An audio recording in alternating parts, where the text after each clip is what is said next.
ഈശോ മിശിഹായിക്ക് സ്തുതിയായിരിക്കട്ടെ. മെയ് 5 തിങ്കൾ പരിശുദ്ധ കുർബാന മധ്യേ നമ്മൾ വായിക്കുന്ന സുവിശേഷ ഭാഗം മത്തായിയുടെ സുവിശേഷം 25 അധ്യായം 1 മുതൽ 13 വരെയുള്ള വാക്യങ്ങളാണ്. ലേഖനം യാക്കോബ് ശ്ലീഹായുടെ ലേഖനം 5 അധ്യായം 7 മുതൽ 12 വരെയുള്ള വാക്യങ്ങളും. കാത്തിരിപ്പിനെ കുറിച്ചാണ് ഇന്നത്തെ സുവിശേഷ ഭാഗവും ലേഖന ഭാഗവും. സുവിശേഷത്തിൽ നമ്മൾ കാണുന്നത് 10 കന്യകമാരുടെ ഉപമയാണ്. മണവാളൻ്റെ വരവിനെ കാത്തിരിക്കുന്ന 10 കന്യകമാർ. ആ 10 കന്യകമാരിൽ 5 പേർ വിളക്കിനോട് ചേർത്ത് എണ്ണയും കരുതി, എന്നാൽ 5 പേർ വിളക്കിലുള്ള എണ്ണ മാത്രം മതിയെന്ന് വിചാരിച്ചു. അങ്ങനെ വന്നപ്പോൾ എന്ത് പറ്റി? 5 പേര് പുറന്തള്ളപ്പെട്ടു.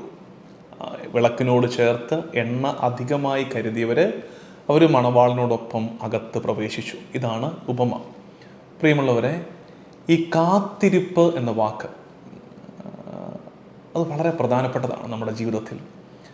അത് കർത്താവിൻ്റെ 2ാം വരവിനെ കുറിച്ചാണ് ലേഖനത്തിലൊക്കെ നമ്മൾ കാണുന്നതെങ്കിലും കർത്താവിൻ്റെ സെക്കൻഡ് കമ്മിങ്ങിന് വേണ്ടി കാത്തിരിക്കണമെന്ന് പറയുമ്പോൾ ഒരു ഭാഗമുണ്ട്, ഒരു വാക്ക് ഉപയോഗിച്ചിരിക്കുന്നത് ഇങ്ങനെയാണ്. യാക്കോബ് ശ്ലീഹായുടെ ലേഖനത്തിൻ്റെ 5 അധ്യായം 7 വാക്യത്തിൻ്റെ സെക്കൻഡ് പാർട്ടിൽ ഇങ്ങനെ കാണുന്നുണ്ട്: ഭൂമിയിൽ നിന്ന് നല്ല ഫലങ്ങൾ ലഭിക്കുന്നതിന് വേണ്ടി കൃഷിക്കാരൻ ആദ്യത്തെ മഴയും അവസാനത്തെ മഴയും ക്ഷമയോടെ പ്രതീക്ഷിച്ചിരിക്കുന്നത് പോലെ നിങ്ങളും ക്ഷമയോടെ ഇരിക്കുവിൻ. ശരിക്കും ഈ കാത്തിരിപ്പിൻ്റെ കൺസെപ്റ്റ് അങ്ങനെയാണ്. ആദ്യത്തെ മഴ പെയ്തിറങ്ങി ഒരു 2ാം മഴയ്ക്ക് വേണ്ടി കാത്തിരിക്കുന്ന ഒരു കാത്തിരിപ്പുണ്ടാകണം. ശരിക്കും നമ്മുടെയൊക്കെ ജീവിതത്തിൽ ഈശോയുടെ സെക്കൻഡ് കമ്മിങ് എന്ന് പറയുമ്പോൾ ഒരു തിയോളജിക്കൽ അണ്ടർസ്റ്റാൻഡിങ് ആയി പോകുമെങ്കിലും റിയാലിറ്റിയാണ്. സ്റ്റിൽ അതൊരു ദൈവശാസ്ത്ര തലത്തിലേക്കും ചിലപ്പോൾ നമുക്ക് വേണമെങ്കിൽ കർത്താവെ ഇന്ന് നടക്കുന്നതല്ലോ, കാരണം ഇങ്ങനെ വെയിറ്റ് ചെയ്തിരിക്കാമെന്നൊക്കെ വിചാരിച്ച് ചിലപ്പോൾ നമ്മളതിനെ ലൈറ്റായിട്ട് എടുക്കും അത്തരം വ്യാഖ്യാനങ്ങൾ. പക്ഷേ അല്ലാതെ കാത്തിരിപ്പ് നമ്മുടെ ജീവിതത്തിൽ നിരന്തരം അനുഭവിക്കുന്നുണ്ട്. എങ്ങനെയത്? പ്രാർത്ഥനകൾക്ക് ഉത്തരം കിട്ടാൻ വേണ്ടി നമ്മൾ കാത്തിരിക്കുകയാണ്. ചില സങ്കടങ്ങൾ മാറിപ്പോകാൻ വേണ്ടി നമ്മൾ കാത്തിരിക്കുകയാണ്.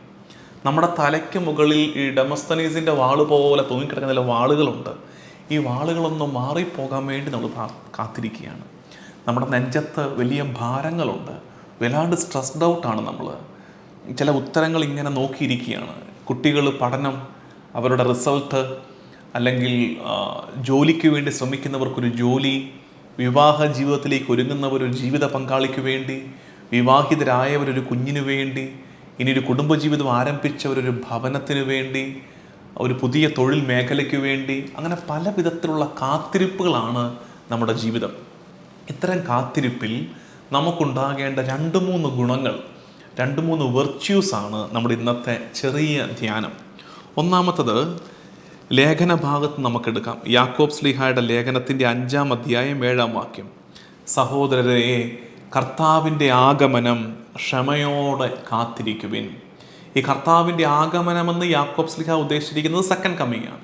പക്ഷെ നമുക്കതിനെ കുറച്ചുകൂടി ലൈറ്റാക്കി നമ്മുടെ ജീവിതത്തോട് കുറെ കൂടെ അടുപ്പിച്ച് നിർത്തി ധ്യാനിക്കും. ഇങ്ങനെ ചിന്തിക്കാം: സഹോദരരെ, കർത്താവിൻ്റെ ഇടപെടലിന് വേണ്ടി ക്ഷമയോടെ കാത്തിരിക്കുവിൻ. നമ്മുടെ ജീവിതത്തിൽ കർത്താവ് ഇടപെടാൻ വേണ്ടി, നമുക്കേറ്റ ഒരു മുറിവ് മാഞ്ഞു പോകാൻ വേണ്ടി, നമുക്ക് പറ്റിപ്പോയൊരു തെറ്റിൻ്റെ കറ നമ്മളിൽ നിന്ന് മാറിപ്പോകാൻ വേണ്ടിയിട്ട്, അല്ലെങ്കിൽ നമ്മൾ പ്രാർത്ഥിച്ചൊരു കാര്യത്തിൻ്റെ ഉത്തരം കിട്ടാൻ വേണ്ടി, പെയ്ത് വീണുകൊണ്ടിരിക്കുന്ന കണ്ണീരിന് ഒന്ന് നിലയ്ക്കാൻ വേണ്ടിയിട്ട് ഒക്കെ നമ്മൾ കാത്തിരിക്കുമ്പോൾ കർത്താവ് ഇടപെടുന്നൊരു ദിവസത്തിന് വേണ്ടി ക്ഷമയോടെ കാത്തിരിക്കണം. പേഷ്യൻസ്. കാത്തിരിപ്പിൽ ഏറ്റവും പ്രധാനമായിട്ടും ഉണ്ടാകേണ്ട ഒരു ഗുണമാണ് പേഷ്യൻസ്. ക്ഷമയുണ്ടാകണം. ഇന്ന് സംഭവിക്കാൻ വാശി പിടിക്കരുത്, ദിവസം എണ്ണി കാത്തിരിക്കരുത്. കർത്താവ് ഇടപെടും എന്ന വിശ്വാസത്തോടെ, പ്രത്യാശയോടെ, ക്ഷമയോടെ കാത്തിരിക്കാൻ നമുക്ക് പഠിക്കാം. രണ്ടാമത്തൊരു ക്വാളിറ്റി 13 വാക്യം സുവിശേഷ ഭാഗത്ത് നിന്നാണ്. മത്തായി 25:13: അതുകൊണ്ട് ജാഗരൂകരായിരിക്കുവിൻ, ആ ദിവസമോ മണിക്കൂറോ നിങ്ങൾ അറിയുന്നില്ല. കർത്താവിൻ്റെ ഇടപെടലിന് വേണ്ടി, വരവിന് വേണ്ടി ജാഗ്രതയോടെ കാത്തിരിക്കണം. B alert, B attentive. ഇവിടെ പറ്റിപ്പോയത് ഉറങ്ങിപ്പോയപ്പം വിളക്കിലെ എണ്ണ കത്തി തീർന്നു പോയി. ജാഗ്രത കുറവ്, അതിന് വില കൊടുക്കേണ്ടി വരും. അതുകൊണ്ട് നമ്മൾ വളരെ ജാഗ്രതയോടെ കർത്താവിൻ്റെ ഇടപെടലിന് വേണ്ടി, കർത്താവ് നമ്മുടെ കാലത്ത് ചില അടയാളങ്ങൾ തരുന്നത് ശ്രദ്ധയോടെ മനസ്സിലാക്കണം. ചിലപ്പോൾ ഉണ്ടല്ലോ ചില തിരുത്തലുകൾ, ചില ജീവിതാനുഭവങ്ങൾ ഒക്കെ കർത്താവ് ഒരു സൂചന തരുന്നതാണ് നമുക്ക്. ഈ കാത്തിരിപ്പിൻ്റെ വഴിയിൽ നമ്മളെ ജാഗരൂകരാക്കുന്നതാണ്. അതിനെ അങ്ങനെ മനസ്സിലാക്കാൻ നമുക്ക് കഴിയണം. ഈ പറയുന്നൊരു അല്പം അബ്സ്ട്രാക്റ്റ് ആയിട്ട് ഫീൽ ചെയ്യും, പക്ഷെ നമ്മുടെ ജീവിതത്തോട് ബന്ധിപ്പിച്ച് ധ്യാനിച്ച് നോക്കിക്കേ. ഒന്നാമത്തത് ക്ഷമയോടെ കാത്തിരിക്കുവിൻ, 2 ജാഗ്രതയോടെ കാത്തിരിക്കുവിൻ. എന്നിട്ട് ഉദാഹരണം പറയുന്നുണ്ട്. ലേഖനം എടുത്തേ, വീണ്ടും ലേഖനവും സുവിശേഷം കൂടി ഇങ്ങനെ അങ്ങോട്ടും ഇങ്ങോട്ടും ചേർത്ത് വെച്ചാണ് ധ്യാനിക്കുന്നത്. യാക്കോബ് 5:10 സഹോദരരെ, കർത്താവിൻ്റെ നാമത്തിൽ സംസാരിച്ച പ്രവാചകന്മാരെ സഹനത്തിൻ്റെയും ക്ഷമയുടെയും മാതൃകയായി നിങ്ങൾ സ്വീകരിക്കുവിൻ. ആരെ? പഴയ നിയമ പ്രവാചകന്മാരെ. കർത്താവിൻ്റെ വരവിനെക്കുറിച്ച്, മിശിഹായുടെ വരവിനെക്കുറിച്ച് സംസാരിച്ച പ്രവാചകന്മാരെ നിങ്ങളുടെ മാതൃകയായി സ്വീകരിക്കുവിൻ. എന്താ കാര്യം? അവർ പ്രസംഗിച്ച മിശിഹ അവരുടെ കൺമുമ്പിൽ വന്നില്ല, അവർ കണ്ടില്ല എന്ന് മാത്രമല്ല, പ്രസംഗിച്ചതിന് വിപരീതമായ അനുഭവങ്ങൾ അവരുടെ ജീവിതത്തിൽ ഉണ്ടാകുന്നു.